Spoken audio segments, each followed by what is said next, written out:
श्रोताओं नमस्कार, स्वागत है आपका हमारे साप्ताहिक कार्यक्रम इनसे मिलिए में। श्रोताओं, यह एक विशेष भेंटवार्ता कार्यक्रम है जिसके तहत हम ऐसे लोगों से, ऐसे व्यक्तित्व से आपकी मुलाकात कराते हैं जिन्होंने अपने क्षेत्र में कुछ बड़ा हासिल किया है और केवल अपने लिए ही नहीं, समाज को देने के लिए भी उनके पास बहुमूल्य योगदान है और इस योगदान से हम सीखते हैं और पूरा समाज उससे लाभान्वित होता है। हमने आज अपने स्टूडियो में आमंत्रित किया है पद्मश्री बिमल कुमार जैन जी को।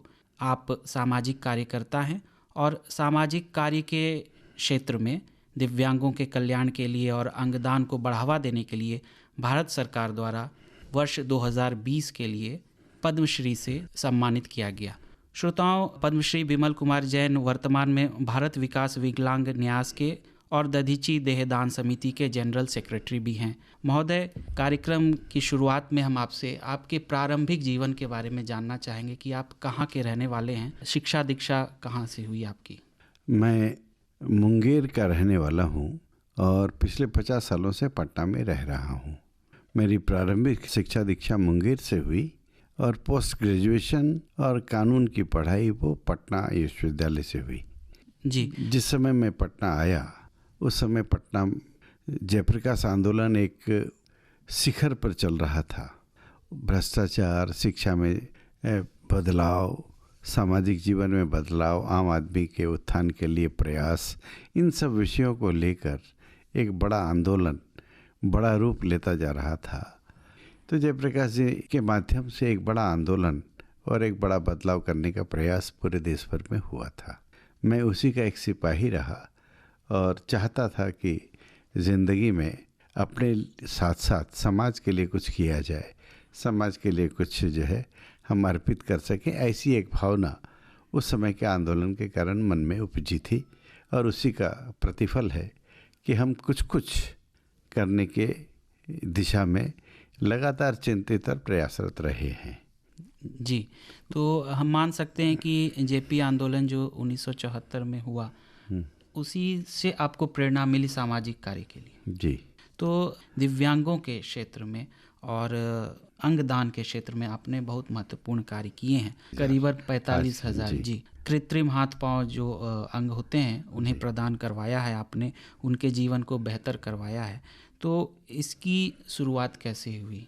ऐसा है, आंदोलन के कारण मन में सत्ता नहीं समाज बदलना है, इसको लेकर एक बड़ा प्रयास जयप्रकाश जी ने आह्वान किया था जी। तो उसमें कुछ लोग, अधिकांश लोग राजनीति में चले गए और कुछ लोग जो है समाज सेवा को अपना एक आधार बनाया कि हमारा योगदान समाज परिवर्तन के लिए होगा। उसी भावना को लेकर बिहार के अंदर संयोग की बात थी कि 1997 में पटना में एक 10 दिवसीय विकलांग कैंप लगा था। हमारे लिए वो कह सकते हैं कि एक टर्निंग पॉइंट हो गया। पहली बार बिहार में एक कैंप में 2640 लोगों को हमने आर्टिफिशियल लिम्स दिए, कृत्रिम उपकरण दिए जी। और तब लगा कि बिहार में यदि गरीब है तो उसको तो जैसे कि जीने का अधिकार ही नहीं है, वो मर जाए, इतनी बुरी स्थिति उनकी रही है। एक बैसाखी की भी ज़रूरत, 300-250 रुपये में उस समय बैसाखी आती थी, यदि वो भी ज़रूरत है तो उसको दिल्ली या जो है जयपुर का मुंह देखना पड़ता था। तब लगा कि एज ए सोशल एक्टिविस्ट, एक सामाजिक कार्यकर्ता के नाते इस क्षेत्र को चुना जा सकता है। क्योंकि जिनके पैर कटे हैं, हाथ कटे हैं, तो वो घर में अपाहिज है, अपंग है, घर के ऊपर बोझ है, घर वाले भी उसकी चिंता में परेशान हैं, गरीबी वैसे ही उनके लिए तकलीफ दी है। और जिन घरों में वैसी लड़कियां यदि हैं तो आप कल्पना कर सकते हैं कि कैसा जीवन नर्क की तरह वो जीते होंगे। बिल्कुल। तब हमें लगा कि जो है कुछ तो किया जा सकता है जी। तब 1999 में कंकड़बाग में एक छोटे से गैरेज में लिम्स बनाने का काम शुरू किया। जी। कृत्रिम अंग उस समय जयपुर फुट के नाम से विख्यात था। जी। वो करना शुरू किया हम लोगों ने। तो एक धीरे धीरे आज 25 साल हो गए हैं। उस 25 सालों के अंदर थोड़ी बहुत छोटी मोटी सेवा अभी तक हम कर पाए हैं। आज 5 मंजिला अस्पताल है जहाँ से निःशुल्क ये सेवा होती है। जी। मरीजों के आने, उनके रहने, खाने पीने की सब व्यवस्था वहाँ है। वो ठीक होकर जाए, वो अपने पैरों पर चल कर जाए, इसी का मन के अंदर संतोष होता है। जी। सब कुछ हम नहीं कर सकते, परंतु जितना कर सकते हैं वो करने की एक मनस्थिति, मानसिकता और जो बेस्ट हो सकता है वो हम करने की स्थिति में रहते हैं। और आजकल तो, पहले जयपुर फूड 40 साल पुरानी टेक्नोलॉजी है। जी। जी। हमने वर्ल्ड की सबसे लेटेस्ट टेक्नोलॉजी जर्मनी की है, उसको एडॉप्ट किया आज से 6-7 साल पहले 1.5 करोड़ रुपए की लागत से। और कोशिश है कि एक निर्धन व्यक्ति को भी एक संपन्न व्यक्ति की इच्छाओं के अनुरूप लिम्ब मिल सके, आर्टिफिशियल कृत्रिम पैर हाथ मिल सके, इसका प्रयास हमने किया है। और जर्मनी की टेक्नोलॉजी को एडॉप्ट करने के बाद उसी को निर्माण करके उनके नाप के मुताबिक बनाकर देते हैं। ये एक प्रयास है हमारा, और ताकि हीन भावना ना हो, मन के अंदर ये चलता है कि क्या निर्धन व्यक्ति को अच्छे लिम्स पाने का अधिकार नहीं है क्या। एक और जहाँ सरकार कहती है कि सबों को जीने का अधिकार है, तो एक स्वस्थ ढंग से जीने के आधार को प्रदान करने की हम कोशिश करते हैं। जी, बहुत ही सराहनीय कदम है। और जिस प्रकार से गरीबों के लिए और दिव्यांगों के लिए आपके मन में दया की भावना उपजी है। आपने कहा कि ये छोटी सी सेवा है, लेकिन ये सेवा इतनी बड़ी नज़र आती है कि इसके सामने कई सेवाएं बौनी नज़र आती हैं। आप लगातार ये सेवा कर रहे हैं निःशुल्क, यह बहुत ही सराहनीय कार्य है समाज में। कल्पना करें कि किसी का पैर यदि कटा है तो उसको जो लिम्स दिया जाता है वो 20,000, 30,000, 40,000, 50,000 का होता है। जी। वो हम निःशुल्क देते हैं। जी। और ये भी कि वो पूरी जिंदगी जब तक उसका जीवन है वो उसके साथ एक नाता बन जाता है, चूँकि कभी वो टूट गया और कोई उसके घिस गया उपयोग करते करते, तो उसको फिर बदल कर हम देते हैं और निःशुल्क देते हैं। जी, बहुत ये एक आनंद का बड़ा विषय मैसेज है समाज के लिए। तो आप लगातार इस दिशा में काम कर रहे हैं। हम आपसे ये भी जानना चाहेंगे कि अंगदान के क्षेत्र में भी आपने एक मुहिम चलाया है जो दधीची देहदान समिति के रूप में नज़र आता है। जी जी। तो दिव्यांगों की सेवा, उसके बाद अंगदान की तरफ आपका झुकाव, ये कैसे शुरू हुआ? ये हम सब की जिम्मेदारी है। बिल्कुल। हम सब लोग जो है सरकार के ऊपर आरोप लगाते हैं, मेरे लिए ये नहीं किया, वो नहीं किया। हर सरकार की एक लिमिटेशन है, सीमा है, परंतु जो आप स्वयं कर सकते हैं वो तो करके समाज में अपना योगदान दें, अपने कर्तव्य का निर्वाह करें। जी। हम हमेशा कहते हैं, आपको यदि आपके परिवार में किसी की तबीयत खराब है और आपको 1 यूनिट ब्लड की ज़रूरत है, आप कैसे छटपटाते हैं कि मुझको अच्छा ब्लड भी मिल जाए और मेरे मरीज को चढ़ जाए। उस समय आप पैसा और बाकी चीज़ें नहीं देखते। जो 500 रुपये में मिल सकता है, यदि 5,000 भी मांगे तो आप उस समय देते हैं और अपने परिजन का जीवन बचाने का प्रयास करते हैं। वैसे ही आपकी किडनी घर में खान पीन के कारण फेल हो जाती है, किसी कारण भी हो गई, किडनी है, लीवर है, लंग्स है जी। इन सब चीज़ों में तो हमने किडनी वाले मरीजों को तो देखा है, उनके परिवार के लोगों को देखा है कि घर बार बेचकर भी किडनी मिल जाए, इस आस में जो है पूरी ज़िंदगी बीत जाती है उसका, और उसके लिए अपना घर बार ज़मीन जायदाद सब बेचने को तैयार हो जाते हैं। तो आप ये बताइए कि जब आपके अपनों के लिए आप सब कुछ लुटाने को तैयार हैं उसका जीवन बचाने के लिए, जो सहज रूप से आप इन चीज़ों को कर सकते हैं बिना पैसे के, जिस दिन से आपकी आदत हो जाए कि मेरा जीवन दूसरों के लिए है, भगवान ने ये जीवन मुझको दिया है, कल वो किसी मृत्यु सुनिश्चित है। दुनिया में कोई ऐसा परिवार नहीं है जहाँ मृत्यु नहीं हुई हो, और जब मृत्यु सुनिश्चित है तो जाते जाते ये शरीर प्रभु को सौंप जाएं, ऐसा एक मानसिकता जरूर बनानी चाहिए। बिहार के अंदर आज से 8 साल 10 साल पहले तक इस बात की चर्चा भी नहीं थी, जानकारी भी नहीं थी लोगों को। हम लोगों ने प्रयास किया कि नेत्रदान, अंगदान, देहदान, इसके माध्यम से जागरूकता जो है हम समाज के अंदर पैदा करें कि मृत्यु के बाद आप अपने शरीर का दान करें, अपने नेत्रों का दान करें, कॉर्निया का दान करें। प्रतिवर्ष सिर्फ आँखों की बीमारी यदि हम लें जी। तो अंधेपन के शिकार बच्चे या जो भी है उसकी संख्या हर साल 1 लाख से ज़्यादा रहती है। अभी तक देश के अंदर बैकलॉग जो चल रहा है वो 12 लाख से ज़्यादा चल रहा है और हर साल उसमें एडिशन हो रहा है। 1 लाख की ज़रूरत होती है, 5,000 6,000 से ज़्यादा नहीं मिल पाता है। और उसमें भी साउथ के जो स्टेट है उसमें थोड़ी जागरूकता बढ़ी हुई है, ये अच्छी बात है जी। हम बिहार के अंदर, चूँकि बिहार वासी जब चीज़ों को ठान लेता है तो देश की भी दिशा बदलने की ताकत रखता है। बिल्कुल। तो सामाजिक दृष्टि भी बदले, इसका प्रयास हम सबकी जिम्मेदारी है। बिहार में प्रतिवर्ष 12,000 कॉर्निया की ज़रूरत पड़ती है और अभी 250 से 300 कॉर्निया सालाना मिल पाता है। कुल मिलाकर अभी तक 1500 कॉर्निया करीबन उपलब्ध हो सका है, जिसमें दधीची देहदान समिति का एक बड़ा रोल रहा है। हम सब लोग अलग अलग जगहों पर प्रयास करते हैं। बीच के दिनों में बिहार के स्वास्थ्य मंत्री से अनुरोध किया कि जितने भी मेडिकल कॉलेजेस हैं जी। उन कॉलेजों के अंदर आई बैंक की व्यवस्था की जाए। जब किसी का देहांत होता है और नेत्र देने का क्या चाहते हैं वो, तो उसके कलेक्शन की स्थिति बने और फिर जो पीड़ित है उसके वो ट्रांसप्लांट हो सके, प्रत्यारोपण हो सके। तो 9 मेडिकल कॉलेजेस है, उन सब में इंफ्रास्ट्रक्चर अब जाकर रेडी हो गया है और उसमें से बहुत सारे मेडिकल कॉलेज इन कामों को करने लगे हैं। अभी तक बिहार में हम लोगों के प्रयास से ये सिलसिला धीरे धीरे जोर पकड़ता जा रहा है। ये कह सकता हूँ कि कल ही पटना सिटी का एक परिवार जिसने नेत्रदान किया था, उनके यहाँ गए थे हम लोग और वहाँ के लोगों से अपील किया था। उस समय श्राद्ध कर्म के समय परिवार के, समाज के लोग इकट्ठे होते हैं, उनको मोटिवेट करने की कोशिश होती है क्या कि बाकी लोग भी संकल्प लें। मृत्यु कब होगी, कहाँ होगी, कोई नहीं जानता है, परंतु जब होगी तो इन चीज़ों का उपयोग हम कर सकें जी।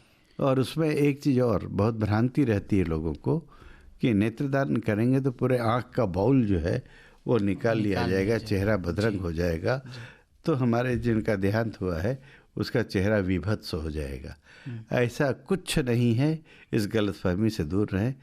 आँखों के ऊपर की पतली सी एक झिल्ली होती है, उस झिल्ली को हटाया जाता है और एक केमिकल में उसको रखा जाता है और वही दूसरे को लगता है।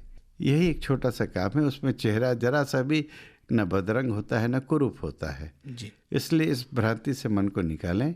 और हम चाहते हैं कि पूरे बिहार में हम लोगों ने एक प्रयास किया है कि आज संकल्प लें। ऑनलाइन भी हमारे वेबसाइट पर जाएंगे तो उपलब्ध है, उस पर भर कर भेजें। हम आपको एक सम्मान पत्र, एक सर्टिफिकेट भेजते हैं ताकि घर परिवार वालों को लगे कि इन्होंने ऐसा संकल्प कभी लिया था। और जाते जाते जो है, जब मृत्यु होती है तो परिवार जिसने संकल्प लिया है उसकी मृत्यु हो गई तो परिवार वालों को इतना पता हो कि इन्होंने ऐसा कुछ अच्छा संकल्प लिया था और वो उसको कर पाए, दे पाए। तो ये शुरू हुआ है। एक और अच्छी बात, अभी बिहार के अंदर कुल मिलाकर 18 बॉडी डोनेशंस हुए हैं जी। पूरा शरीर दान हुआ है। हम लोग अपील करते हैं कि मेडिकल कॉलेज में जो विद्यार्थी पढ़ते हैं वे विद्यार्थी इस लायक बने कि एक अच्छे डॉक्टर के रूप में जब निकलें तो कर सके अपनी सेवाएं। और हर विद्यार्थी को बॉडी के ऊपर, डेड बॉडी के ऊपर चीड़ फाड़ कर कर उसका अध्ययन, पढ़ाई की जाती है, रिसर्च किया जाता है, उसके लिए ये उपयोग में आता है। तो अभी कुल मिलाकर 18 देहदान हुआ और 18 दधीची देहदान समिति के माध्यम से हुआ है जी। ये अभी तो सिर्फ एक सिलसिला शुरू हुआ है जी। ये आंकड़ा भले ही देखने में छोटा लग रहा है, लेकिन ये पहल इतनी बड़ी है कि लोग अपनी भ्रांतियों से निकलकर 18 लोग भी अगर बिहार में अपनी रूढ़िवादियों से निकलकर सामने आए हैं तो ये बहुत ही सराहनीय प्रयास है आपका, आपकी संस्थान का, और उन लोगों का बहुत बड़ा योगदान है जिन्होंने देहदान किया। सही बात है वो, क्योंकि जिन लोगों ने देहदान दिया है, चूँकि घर में हर परिवार के अंदर होता है कि साहब इनको मुक्ति मिलेगी कि नहीं, स्वर्ग मिलेगा कि नहीं, ये जो है यदि बॉडी का दान दे दिया तो दाह संस्कार या उसके बाद के जो अनुष्ठान होते हैं जी। वो हो पाएंगे कि नहीं, और होंगे तो वह विधि सम्मत या फिर धार्मिक सम्मत के अनुसार प्रॉपर होगा कि नहीं, इन सब चूंकि चीज़ों शरीर में ही नहीं मिलेगा तो कैसे कर्म होगा। तो इन सब बातों को आप कैसे एड्रेस करते हैं उनके परिवार वालों से? सीधी सी बात है, हम उन परिवारों को कहते हैं कि आपका बहुत प्रिय लड़का जी। या बहुत अजीज माता पिता जिन्होंने आपको पैदा किया, पाला पोसा, बड़ा किया, एक स्नेह होना स्वाभाविक है, एक प्रेम होना स्वाभाविक है। परंतु जैसे ही मृत्यु होती है आप उसी शरीर को बिछावन से उठाकर जमीन पर लिटा देते हैं। आप घर में 2 दिन भी रखने को तैयार नहीं होते हैं। तो जब आपका जितना अजीज है उसके साथ ये व्यवहार आप करते हैं, ये ठीक है कि प्राकृतिक नियम है जी। परंतु मोह के कारण जो है, आप मोह के वशीभूत जो है, आप उनको जो है जब तक जीवित है तब तक तो आप खूब सेवा करते हैं, परंतु उसके बाद तो कितनी जल्दी ये श्मशान चला जाए, दाह संस्कार हो जाए, ये प्रयास होता है जी। जो कहीं न कहीं जो है कह सकता हूँ कि आपके विवस्था को दर्शाता है। इसीलिए अपने यहाँ हिंदी में शब्द प्रयोग है निधन हो गया, यानी धनहीन हो गया। अच्छा, वो शरीर धनहीन हो गया। हाँ, उसका जो धन है वो चला गया, खत्म हो गया जी। तो ये एक शब्दों का भी बड़ा, और हमारे यहाँ पति को धनी कहा गया जी। ये मेरे धनी है जी।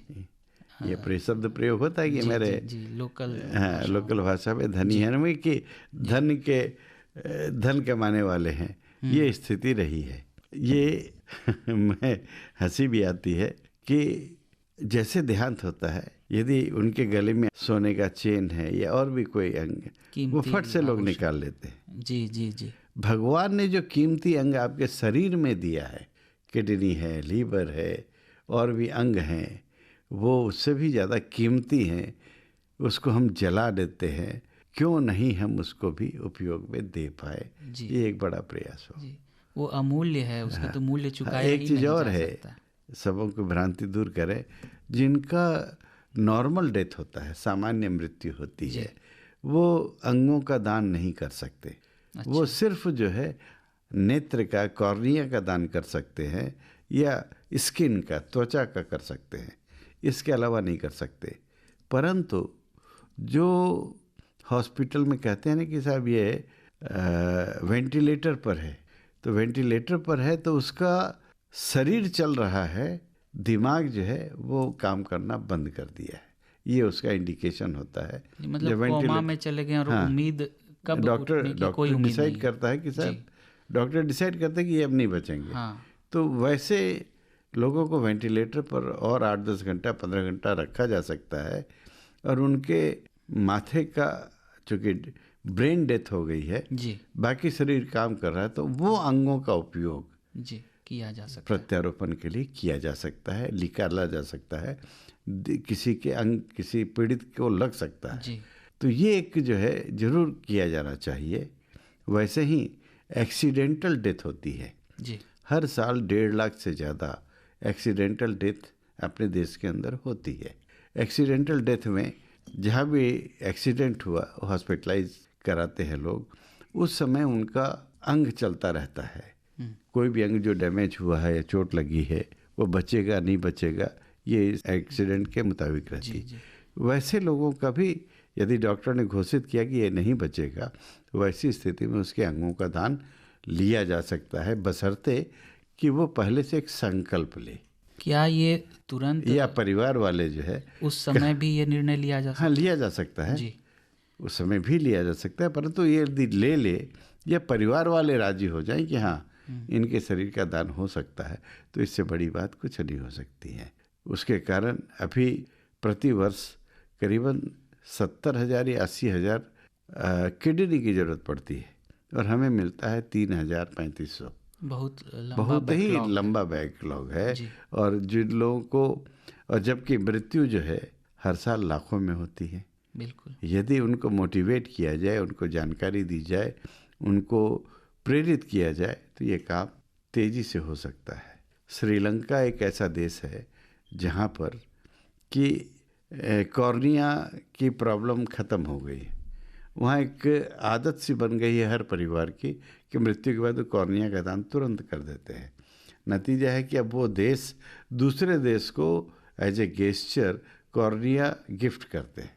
बिल्कुल। तो ये कितनी बड़ी बात हो गई, एक छोटा सा देश कितना बड़ा काम कर जाता योगदान दे है। रहा और हम तो 140 करोड़ दुनिया में सबसे बड़ी आबादी है, तो हम इस समस्या के ओर पार पा सकते हैं। जी, जागरूकता की बहुत ज़रूरत है, जो कि अभी बहुत ही निचले स्तर पर है। अभी पिछले 2 बार के मन की बात में प्रधानमंत्री जी ने भी ये अंगदान को लेकर जी लोगों से अपील करने की कोशिश की थी, जो एक बड़ी पहल है। जी, अंगदान की हम बात कर रहे हैं तो कई बार लोग जो है खरीद फरोख्त में भी फंस जाते हैं। वो कितना बड़ा अपराध है? खरीद करके और फिर अपने परिजन की जान बचाना, ये कहीं न कहीं सामाजिक अपराध है जी, ये कह सकता हूँ मैं। क्या ये जैसे परिवार वाले अपने परिवार वालों को दे सकते हैं? हाँ, ये ब्लड रिलेशन जो है जी, उस ब्लड रिलेशन में आप दे सकते हैं।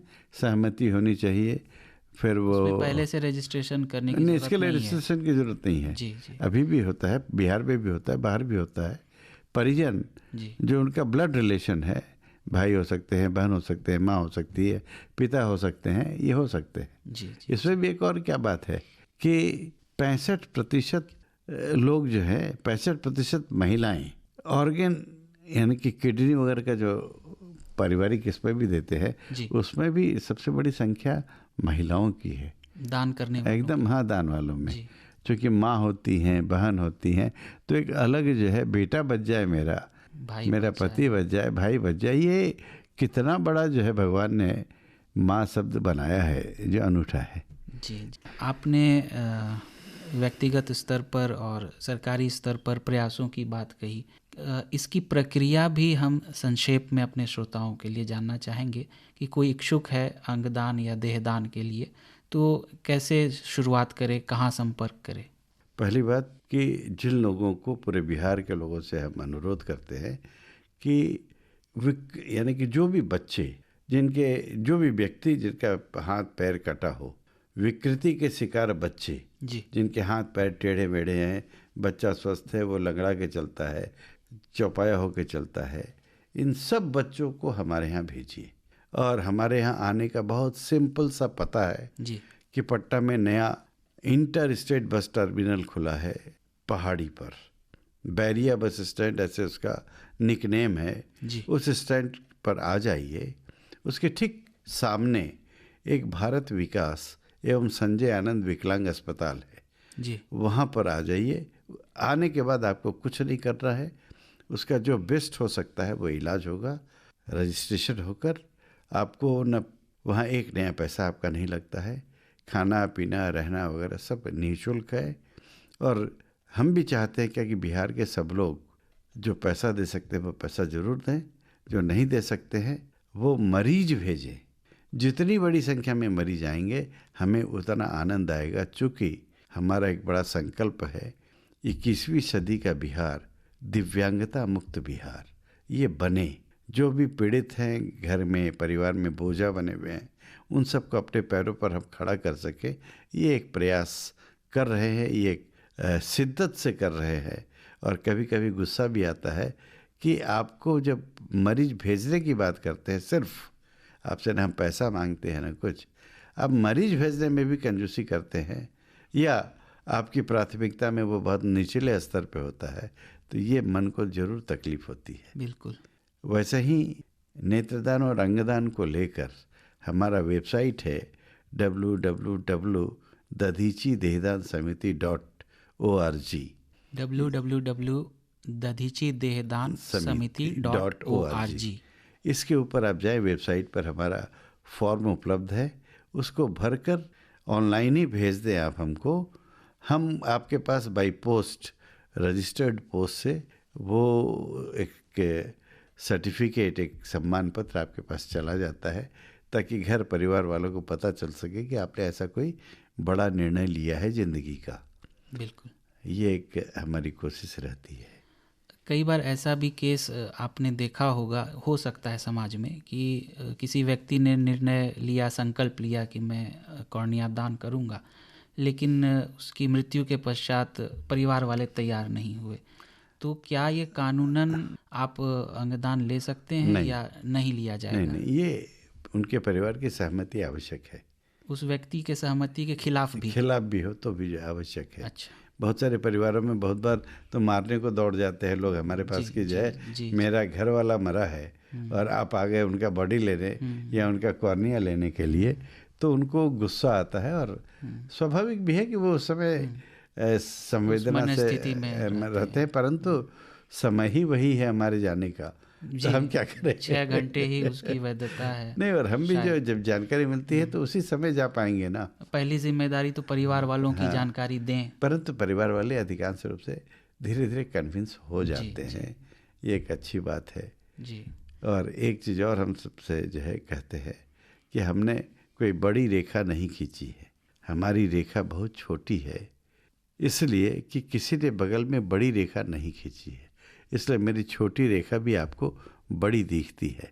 काम करने के लिए बहुत बहुत जो है शिद्दत और संवेदना के साथ जुड़ने का प्रयास कीजिए, हम लोगों के साथ कुछ तो समाज के लिए करने की आदत डालिए, ये हम सब की इच्छा है। और आप 10 मरीज भेजेंगे तो 10 मरीजों की दुआएं आपके जीवन को बहुत बहुत एक अच्छा रूप देगी, जीवन देगी जी। हमारा जीवन ऐसा ही है, उसकी कल्पना, उसका कल का प्रोग्राम धरा का धरा रह जाता है। यदि वो कल्पना साकार कर लेता तो ज़िंदगी अच्छी हो जाती है। हम सब लोग सोचते हैं कि अभी बेटी की शादी है, अभी उनको पढ़ाना है, अभी पारिवारिक जिम्मेदारियां हैं, जब इन जिम्मेदारियों से मुक्त होंगे तब हम कुछ समाज के लिए करेंगे। हम चाहते हैं कि समाज के लिए जब तक उम्र होगी तब आप करने लायक भी नहीं बचेंगे, इसलिए रोज़ कुछ न कुछ एक अच्छा काम करते जाइए, यही हमारा आपसे अनुरोध है। ज़िंदगी को सुखद बनाइए, हैप्पीनेस ज़िंदगी में लाइए, खुशी अपनी ज़िंदगी में रोज़ लाइए। खुशी कोई बड़ी एक साथ नहीं मिलती है, छोटी छोटी खुशी बड़ा आनंद देती है, जीने का एक आधार देती है। और हमारी संस्कृति में तो दान देने से जो खुशी मिलती है वो तो अकल्पनीय होती है। शायद वह कुछ खरीदने से, कुछ पा लेने से ज़्यादा, कुछ त्याग करने से ज़्यादा खुशी मिलती है। सही बात है। हमारा देश आध्यात्मिकता के साथ विकास का देश है जी, इसलिए आध्यात्मिकता जीवन का चरमोत्कर्ष रहेगा, तभी आप जीवन को अच्छे ढंग से जी सकेंगे जी। मैं यही कह सकता हूँ। तो इन्हीं महान कार्यों के कारण भारत सरकार ने वर्ष 2020 में आपको पद्मश्री से सम्मानित किया और केवल हम नहीं, पूरा बिहार, पूरा देश गौरवान्वित है। अंत में क्या आप चाहते हैं हमारे श्रोता अपने जीवन में एक संकल्प करें? भारत सरकार ने विकसित भारत की कल्पना की है, उसको साकार करने का काम हम सब लोगों का है। सरकार के साथ साथ हमारी सिर्फ अधिकार नहीं, कर्तव्य का भी बोध हो, ऐसा हम कह सकते हैं। आने वाले वर्षों में बिहार का एक भी व्यक्ति जो निर्धन है, अपाहिज है, गरीब है, अनपढ़ है, स्वास्थ्य से परेशान है, ऐसा कोई भी व्यक्ति ना रहे। एक सुखद बिहार, एक तो विकसित बिहार की कल्पना, सब स्वस्थ हों, सबके यहाँ सब आर्थिक रूप से, मानसिक रूप से और विश्व गुरु बनने की प्रक्रिया का एक बड़ा योगदान बिहार की जनता अपने एक छोटे छोटे कामों से करे। हम गलत चीज़ों से बचें और अच्छे चीज़ों की स्थापना करें समाज के अंदर। इन्हीं बातों को मैं कह सकता हूँ।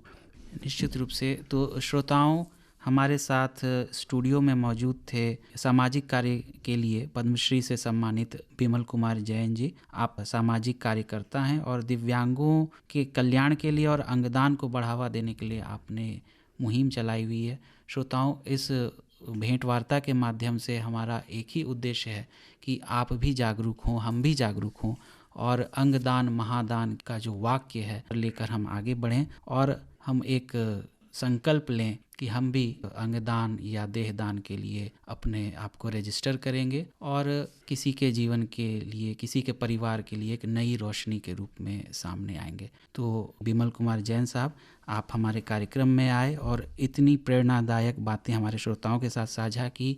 आपका बहुत बहुत धन्यवाद। बहुत बहुत धन्यवाद।